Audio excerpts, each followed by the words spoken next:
You are currently training the person who outmaneuvers you. Every single time you warn them, every single time you confess that you see through their games, that isn't a strategy. That is theater. You think you're resisting, but you're actually handing them a complete blueprint on how to hide better. You aren't stopping them, you are refining their technique. The ultimate move doesn't look like a move at all. It's the one they never saw coming, absolute, calculated silence. Drop a calculated silence in the comments right now if you are ready to take control of the room. There is someone in your life right now who honestly thinks they own you. Not with force, but with subtlety. With a warm smile. They pull invisible strings, collect your private secrets like trophies, and make you question your own sanity more times than you can count. But they are absolutely terrified of one specific thing. Not confrontation, not exposure, and definitely not a loud, dramatic fight. They are terrified of you going completely silent. That is the one move they cannot counter. 400 years ago, Machiavelli mapped out the anatomy of power with a clinical precision most people still cannot stomach. If you strip away the historical politics, what is left is a raw playbook for anyone who has ever been outmaneuvered by a smiling adversary. Today, we change the rules completely. No louder fights, no harder proofs. Just strategic outplaying through 7 definitive laws. Rule 1. Let them think you are still blind. The most damaging thing you can do is reveal that you see right through them. The moment a manipulator knows you are onto them, they immediately adapt their strategy.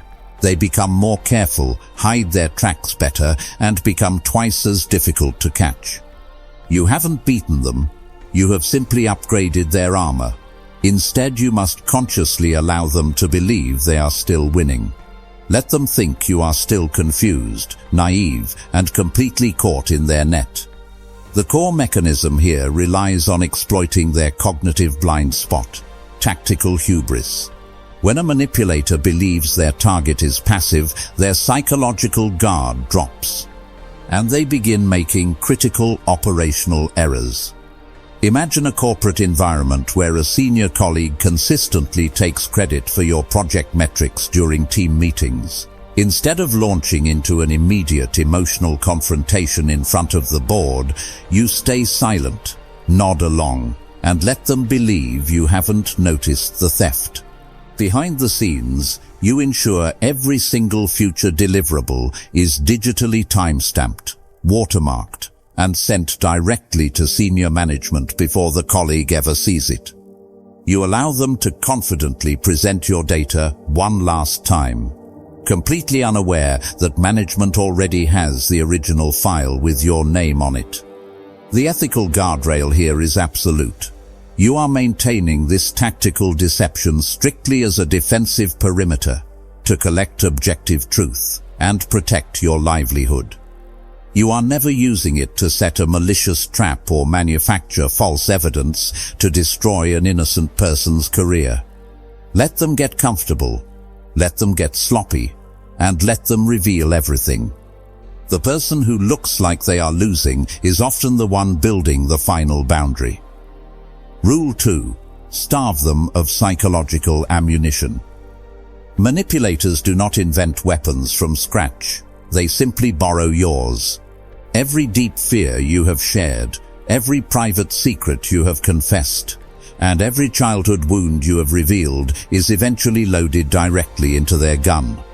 To stop this, your private life must become completely private again. The psychological mechanism behind this rule is emotional starvation. A manipulator requires highly specific, sensitive personal data to construct personalized guilt trips and gaslighting narratives. Without that data, their leverage completely evaporates. When they push for your past, you stay perfectly vague. When they try to probe what hurts you, you give them nothing but weather, sports, and casual traffic updates. Consider a family gathering where a highly critical relative deliberately asks about your recent financial struggles or relationship status in front of the dinner table. They are aiming to trigger an insecure, defensive reaction. Instead of getting visibly upset or over-explaining your situation, you smile calmly, look them in the eye, and say, "Everything is tracking exactly where it needs to be. Thanks for asking. How is your new garden project coming along?" The ethical guardrail is simple. You are actively withholding your personal vulnerability to protect your mental well-being from a known bad actor. You are not weaponizing their secrets in return, or using cold silence to intentionally punish an emotionally healthy person who genuinely cares about you. You are simply becoming a vault. The most secure person in the room is never the loudest. It is the one who knows everything about everyone, yet reveals absolutely nothing about themselves. Rule 3. Bring freezing water to their fire. When someone throws emotional fire at you through manufactured chaos, intense drama, or sudden accusations, your natural human instinct is to throw fire right back. You want to match their volume, match their intensity, and defend your character. But that is exactly what they want. They thrive in chaos. That is the specific terrain where their tricks work best. You must do the absolute opposite. You stay entirely still. You speak softly, lower your vocal register, and refuse to shed a single tear in their presence. The psychological mechanism at play here is pattern interruption. Manipulators rely on your reactive anger to fuel their narrative that you are the unstable one. When you refuse to provide that reaction, the emotional circuit breaks, forcing them to escalate until they visibly expose their own lack of control. During a high-stakes business negotiation, the opposing party suddenly stands up, slams their hands on the table, and accuses your team of operating in bad faith. Instead of apologizing or yelling back, you sit perfectly still, maintain steady eye contact, and wait for 5 seconds of absolute silence. Then you say in a measured, quiet voice, "We are prepared to review the contract clauses calmly whenever you are ready to sit down." The individual is instantly deflated, running out of momentum while looking entirely unprofessional to everyone else in the room. The ethical guardrail requires that your calmness is used strictly for self-regulation and de-escalation. You are not using a cold, robotic demeanor to intentionally gaslight a partner who is expressing legitimate, valid pain in a relationship. Real power does not shout or panic. It sits quietly, remaining entirely immovable while the artificial storm exhausts itself. Rule 4. Let time expose their anatomy. The urge to immediately expose a manipulator to the world is incredibly strong. You want to show everyone exactly what they are behind closed doors. But if you try to do this prematurely, it almost always backfires. Manipulators build their public reputations with extreme care, smiling at the right people and playing the wounded saint. When you attack them publicly, you end up looking bitter, jealous, and unstable. Instead, you step back and let time do the heavy lifting. The mechanism here is behavioral compounding. A toxic pattern cannot be sustained indefinitely. Eventually, the manipulator will grow cocky, tell conflicting stories to different people, and reveal their true nature to someone they thought was loyal. Your job is not to point out the cracks in their facade. Your job is simply to let others see those cracks naturally. A new social group member gently spreads subtle, malicious rumors about you to isolate you from your friends. Instead of writing a massive group chat paragraph defending yourself, you continue showing up, treating everyone with consistent kindness and integrity. Within a few months, the manipulator attempts the exact same rumors on another popular member of the group. This instantly exposes their own pattern of behavior to the entire circle without you saying a single word. The ethical guardrail is clear. You are practicing active patience, allowing natural consequences to unfold on their own timeline. You are not actively plotting a smear campaign behind the scenes or manipulating situations to speed up their downfall. The truth inherently defends itself over time. You don't have to carry the burden of proof. Rule 5. Cut the supply, not the rope. Most people try to end things with a manipulator by staging a massive, dramatic finale. They send the long paragraph text, host the final emotional confrontation, and proudly announce, "I am completely done with you." This is a critical strategic mistake. Big, loud endings grant them one final spectacular performance. It gives them a chance to cry, beg, make empty promises, and twist the narrative to make you look cruel. You do not cut the rope dramatically, you simply cut the supply. The mechanism here is systemic starvation. By slowly, systematically reducing your responsiveness, you phase yourself out of their operational matrix. You take hours to reply to non-urgent texts. You provide polite, objective, one-word answers. You remain entirely courteous, but entirely distant. Because there is no explosive fight, they have absolutely no drama to weaponize into a smear campaign. Let me tell you about someone I worked with.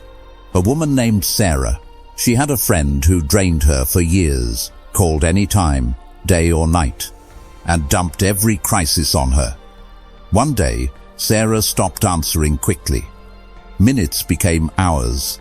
Hours became a day, then 2. She stopped offering solutions and started saying, "That sounds hard." Within 6 weeks, the friend stopped calling.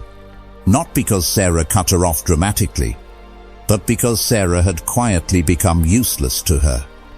A toxic acquaintance constantly calls you late at night to dump their self-inflicted crises onto you, using your empathy to drain your energy. Instead of blocking them out of nowhere and triggering a dramatic neighborhood confrontation, you stop answering late calls. The next morning, you send a brief text, "Just seeing this. Hope it sorted itself out." When they text you for advice, you respond with, "That sounds tough. I'm sure you'll handle it." The ethical guardrail dictates that you are using this boundary strictly to preserve your personal peace and exit an unviable dynamic. You are not using passive-aggressive distance to torture or manipulate someone into chasing you for validation. Without a constant supply of validation or reaction, the manipulator will naturally drift away to find an easier target, leaving you with a clean, drama-free exit. Rule 6. Build a wall they can't penetrate. Manipulators absolutely despise one specific thing above all else: a strong, independent support system around you. They thrive almost exclusively on isolation. The more alone you are, the easier it is for them to distort your reality, shake your confidence, and control your decisions. Therefore, you must deliberately construct a tight circle of trust that they cannot touch.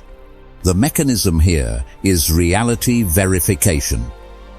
A small group of high-integrity individuals serves as an external anchor for your sanity, providing objective feedback when a manipulator attempts to gaslight you. The critical rule is keeping this circle entirely separate from the manipulator. Do not introduce them too quickly. Never let them build independent relationships with your protectors, or they will attempt to charm and compromise your circle from the inside. You start dating someone who subtly tries to convince you that your childhood friends don't actually care about you or are secretly holding you back. Recognizing the isolation tactic, you consciously protect those friendships. You schedule regular private check-ins with your long-term friends without bringing your new partner along. When your partner attempts to distort an event that happened, you check in with your friends. They immediately confirm your memory of the events, completely neutralizing the gaslighting attempt. The ethical guardrail ensures this wall is built for mutual protection, accountability, and genuine human connection. You are not forming a toxic, exclusive clique to bully or outgroup others maliciously. A few real grounded people are worth more than 100 superficial connections. When your wall is secure, no external psychological game can penetrate your reality. Rule 7. Become entirely unreadable. This is the crowning law that binds the entire playbook together. Manipulators do not just listen to the words you speak. They meticulously analyze your physical energy, your micro-expressions, your vocal hesitations, your sudden excitement, and your obvious disappointment. Every single emotional flicker you display is valuable data they use to calibrate their next move. You must become entirely unreadable. Not cold, not robotic, but perfectly neutral. Inscrutable, the mechanism here is the absolute elimination of feedback loops. When an adversary attempts to provoke you, they must meet a clean, blank wall.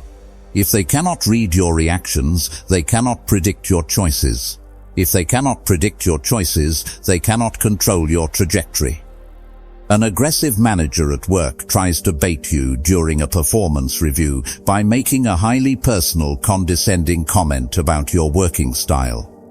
They hope you will snap or become visibly defensive. Instead of flinching, frowning, or arguing, you maintain a relaxed, neutral facial expression. You blink calmly and respond with a simple, direct, "I understand your perspective." Let's look directly at the quarterly output data. The manager's bait completely misses its target, leaving them with zero leverage. The ethical guardrail is absolute. You are employing this neutral mask as a protective shield against active psychological hostility. You are not wearing it to withhold affection, shut down healthy communication, or emotionally neglect a genuine partner or child who looks to you for warmth. Machiavelli stated that the wise hide their wisdom. Keeping your cards face down until the game is over isn't deception, it is strategic survival. The two paths. You have just learned the 7 definitive rules that will allow you to completely outplay any manipulator without ever raising your voice. But remember, this power is a double-edged sword, and the path you choose tonight determines exactly who you become. Picture 2 distinct paths. On the first path, a person absorbs these laws and weaponizes them for pure domination. They use silence to punish, withhold affection to control, and view every human relationship as a cold chess match to be won. They become the very monster they were fighting, ending up entirely isolated, profoundly mistrusted, and trapped in a prison of their own paranoia. But on the second path, the path of strategic integrity, a person uses these laws strictly for protection. They employ silence as a shield to safeguard their peace, preserve their sanity, and quietly exit toxic environments without leaving a trail of destruction. They don't seek to crush others. They simply become completely untouchable, keeping their character intact. Which path will you choose? Tell me down in the comments which rule you are putting into action starting tonight. Hit that subscribe button right now, because next week I am breaking down the exact 7 phrases manipulators use in the first 5 minutes of a conversation to test how easily you can be read. Don't miss that briefing. They think they are playing you. Let them. While they talk, you watch. While they play, you build. And one day, without a single word, without a warning, and without a fight, you are simply gone. And they will never even know you left. Stay strategic. Stay grounded.